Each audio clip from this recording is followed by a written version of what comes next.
Pemirsa PT Kawasan Industri Jababeka Tbk atau KIJA mencatatkan kinerja positif pada 6 bulan pertama tahun 2025. KIJA membukukan pendapatan konsolidasi sebesar Rp2,72 triliun per semester 1 2025, tumbuh 14% dibandingkan dengan Rp2,38 triliun pada semester pertama tahun 2024. Pendapatan KIJA ditopang beberapa pilar utama. Pertama, pendapatan dari pilar Land Development and Property melonjak 2% menjadi Rp1,4 triliun per semester 1 2025. Dari sebelumnya Rp1,4 triliun di periode yang sama tahun lalu. Pertumbuhan ini terutama ditopang oleh penjualan tanah kafling sebesar Rp1,33 triliun, meningkat 17% dibandingkan periode yang sama tahun sebelumnya. Kendal menjadi kontributor utama di pilar ini. Laba kotor KIJA meningkat 10% menjadi Rp1,11 triliun per Juni 2025 dari Rp1,01 triliun di periode yang sama tahun 2024. Margin laba kotor konsolidasi turun menjadi 41% per semester 1 2025 dari sebelumnya 43% di semester 1 2024. Alasannya karena peningkatan kontribusi pendapatan dari segmen infrastruktur yang memiliki margin lebih rendah dibandingkan land development. Dengan kinerja tersebut, KIJA mampu mengantongi laba neto yang diatribusikan kepada pemilik entitas induk alias laba bersih sebesar Rp310,65 miliar per Juni 2025. Ini melesat 523,5% secara tahunan alias year on year dari Rp49,82 miliar.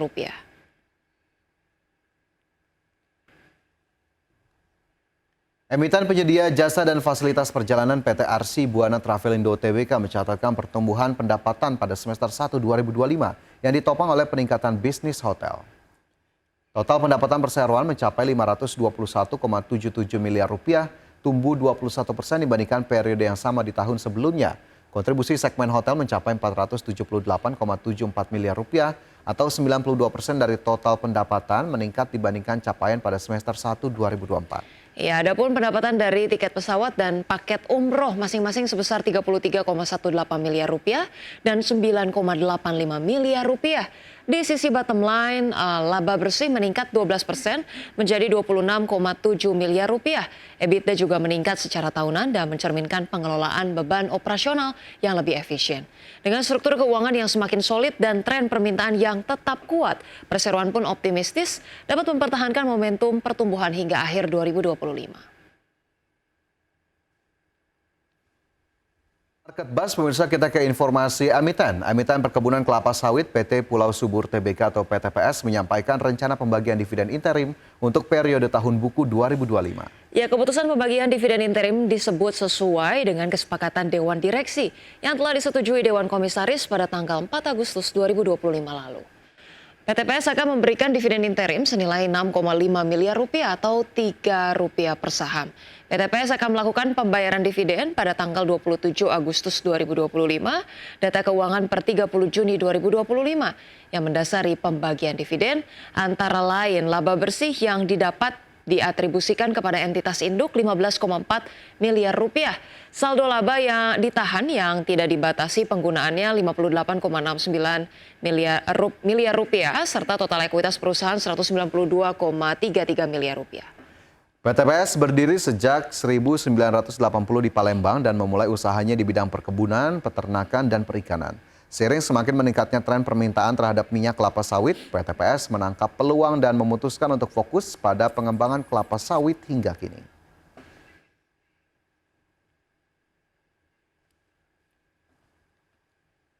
Pemirsa, emiten retail milik Grup Salim PT Indo Retail Makmur International Tbk atau DNET melaporkan kenaikan kinerja keuangan yang signifikan di paruh pertama tahun ini. Ya, DNET sukses mencetak laba Rp540,65 miliar pada semester 1 2025, tumbuh 21,52% secara tahunan. Emiten retail milik Grup Salim PT Indo Retail Makmur International Tbk melaporkan kenaikan kinerja keuangan yang signifikan di paruh pertama tahun ini. Emiten berkode saham DNET ini sukses mencetak laba Rp540,65 miliar pada semester 1 2025, tumbuh 21,52% secara tahunan.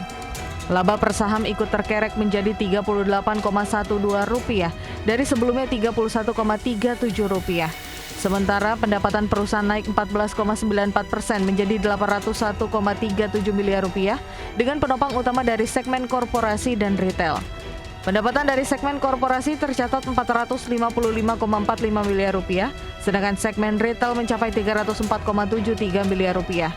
Di sisi lain, kontribusi laba dari entitas asosiasi dan ventura bersama turut menopang kinerja dengan nilai 444,37 miliar rupiah.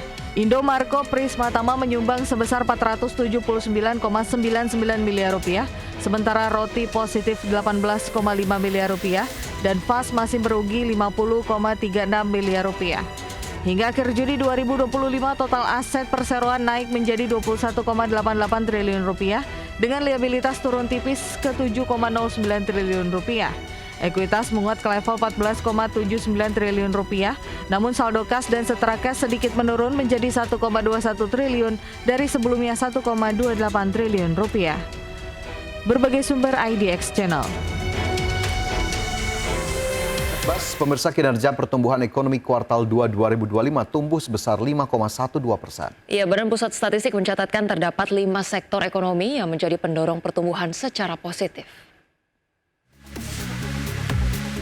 Badan Pusat Statistik mencatat bahwa ekonomi tumbuh sebesar 5,12% di kuartal 2 2025, jauh lebih tinggi dibanding proyeksi di angka 4,8%. BPS mencatat terdapat 5 sektor yang menjadi pendorong pertumbuhan ekonomi di kuartal 2 ini. Kelima sektor tersebut, sektor manufaktur, sektor pertanian, pertambangan, sektor konstruksi, serta sektor perdagangan. Tercatat sektor manufaktur pada kuartal 2 2025 tumbuh sebesar 18,67%. Sektor pertanian tumbuh 13,83%, sementara sektor perdagangan tercatat tumbuh 13,02%. Untuk sektor konstruksi tumbuh 9,48% dan untuk sektor pertambangan, BPS mencatat kuartal 2 2025 sebesar tumbuh 8,59%. Ekonomi Indonesia berdasarkan besaran produk domestik bruto PDB pada triwulan 2 2025 atas dasar harga berlaku sebesar 5.947 triliun rupiah, atas dasar harga konstan sebesar 3.396,3 triliun rupiah. Sehingga pertumbuhan ekonomi Indonesia pada triwulan 2 2025 bila dibandingkan dengan triwulan 2 tahun 2024 atau secara year on year tumbuh sebesar 5,12%. Realisasi pertumbuhan ekonomi tersebut di atas ekspektasi sejumlah ekonomi yang sebelumnya beramal ekonomi Indonesia hanya tumbuh 4,8%. BPS menegaskan bahwa produk domestik bruto Indonesia atas dasar harga berlaku pada kuartal 2 2025 mencapai 5.947 triliun rupiah. Sedangkan PDB atas harga konstan mencapai 3.396,3 triliun rupiah.